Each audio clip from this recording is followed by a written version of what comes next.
shepherd, I shall not want. In this video, the four of us simply talk about what we'd like to see for our futures as couples. Now, you've been married 3 years, am I correct? Or 4 years? Yeah, about to hit 4. About to hit 4 years. Now, I want you both to take yourselves in your imaginations to 30 years in the future. It's kind of hard to know what's going to happen that far ahead, but I would hope that that our relationship has grown to be even stronger and closer than it even is today. That we will have grown and learned more about each other spiritually as well as practically. We're already at a point where we can read each other quite well, but I hope to see that it really enhance and deepen. I think we've really learned to trust each other. Uh-huh. We actually discussed among ourselves, what do you want to see in 30 years' time? And Dad said, I want to see us sitting, having our coffee. Sitting at a little cafe and having our tea together, And here we are, glancing at each other. 30 years later, And doing precisely that. Yeah, our love would have deepened more, and we would have learned more about each other. And I think just to continue to grow in each other's presence. It's interesting that you have this point now, because a couple of days ago I was thinking about it and how very often we look at love and you see two people in their late teens or early 20s and hugging together and oh, how sweet and how cute.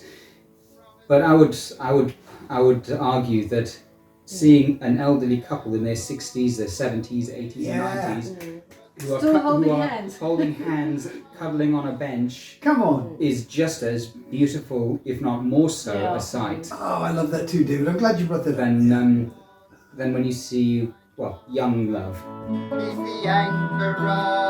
Never forget when I was a young man, maybe about 25 years old, and I was in Austria, funny enough, and there was this man who was saying goodbye to his wife, and she was presumably taking a week-long sojourn somewhere, I don't know where, but you should have seen the longing in each other's faces. And both of them had to be in their early 70s, but when the husband saw the train pull away, he was just, I could just see the longing on his face, and the wife looking out the window at her husband and touching the window. I will never forget that. And I said to myself at that moment, I want that. Yeah. We watched the Queen's speech on Christmas Day. Yeah. And she's just lost her husband Yes. this year. And it touched my heart, the way she spoke about him. Yeah. And I hope that when the time comes, when that happens to either one of us, that we will have that much feeling for the spouse that has gone on before us, as she expressed so beautifully on that film. So courtship should never end.